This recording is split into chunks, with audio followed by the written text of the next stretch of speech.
ذرا تصور کیجئے آپ نبی کریم صلی اللہ علیہ وسلم کے سامنے بیٹھے ہوں اور آپ سے کہا جائے مانگو جو مانگنا چاہتے ہو، آپ کیا مانگیں گے؟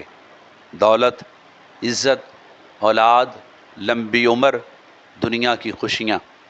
لیکن اس شخص نے رسول اللہ صلی اللہ علیہ وسلم کے سامنے ایک ایک کر کے بہت سی خواہشات بیان کر دیں، اور پھر نبی کریم صلی اللہ علیہ وآلہ وسلم نے اسے ایسا جواب عطا فرمایا، اس کی پوری زندگی کا رخ ہی بدل گیا۔ آخر وہ شخص کیا مانگ رہا تھا، اور رسول اللہ صلی اللہ علیہ وسلم نے اسے کیا نصیحت فرمائی؟ آئیے یہ ایمان افروز واقعہ سنتے ہیں۔ ایک روز حضور نبی کریم صلی اللہ علیہ وآلہ وسلم کی بارگاہ میں ایک شخص آیا اور عرض کرنے لگا، یا رسول اللہ صلی اللہ علیہ وسلم، میں دین اور دنیا کی بہتری کے لیے آپ سے کچھ پوچھنا چاہتا ہوں۔ آقا دو عالم صلی اللہ علیہ وسلم نے فرمایا، پوچھ لو جو پوچھنا چاہتے ہو۔ اس نے عرض کیا، یا رسول اللہ صلی اللہ علیہ وسلم، میں چاہتا ہوں کہ میں سب سے زیادہ جاننے والا ہو جاؤں۔ آپ علیہ الصلوۃ والسلام نے فرمایا، اللہ سے ڈرتے رہو، سب سے زیادہ جاننے والے ہو جاؤ گے۔ اس نے عرض کیا، حضور میں چاہتا ہوں کہ میں سب سے زیادہ غنی ہو جاؤں۔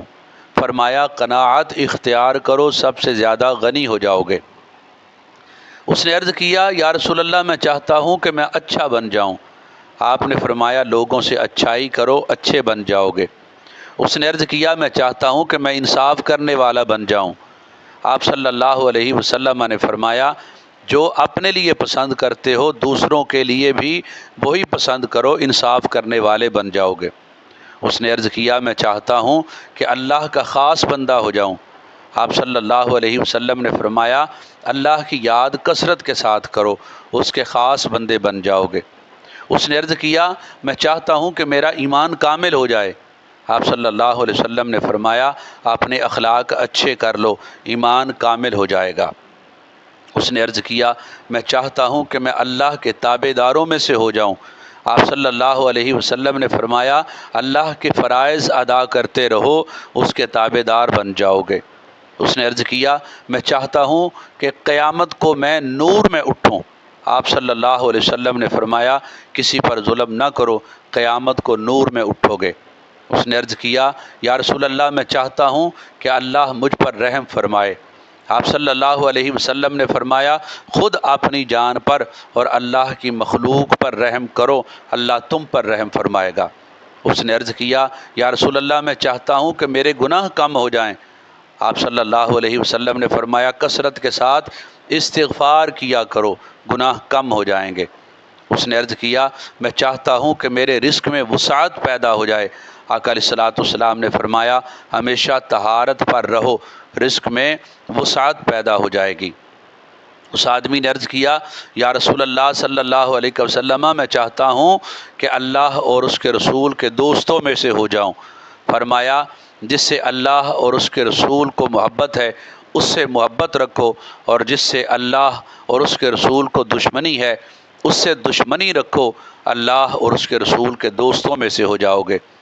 اس نے عرض کیا، میں چاہتا ہوں کہ اللہ کے غضب سے بچ جاؤں۔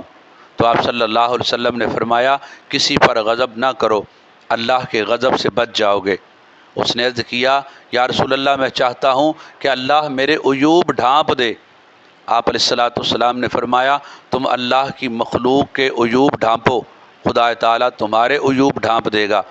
اس نے پھر عرض کیا، یا رسول اللہ میرے گناہوں کو دھونے والی کون سی چیز ہے؟ کریم آقا صلی اللہ علیہ وسلم نے فرمایا، آنسو، خضوع اور بیماریاں۔ اس نے عرض کیا، یا رسول اللہ کون سی نیکی اللہ کو بڑی پسند ہے؟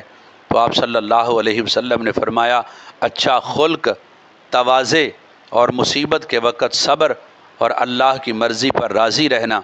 پھر اس نے عرض کیا، وہ کون سی برائی ہے اللہ کو جو ناپسند ہے؟ فرمایا، برا اخلاق۔ اس نے عرض کیا، یا رسول اللہ اللہ کے غضب کی آگ کو بجھانے والی کیا چیز ہے؟ کریم آقا صلی اللہ علیہ وسلم نے فرمایا، صدقہ و خیرات اور صلہ رحمی۔ پھر اس نے عرض کیا، یا رسول اللہ صلی اللہ علیہ وسلم جہنم کی آگ کو بجھانے والی کیا چیز ہے؟ تو آقا علیہ الصلوۃ والسلام نے فرمایا، روزہ جہنم کی آگ کو بجھانے والی چیز ہے۔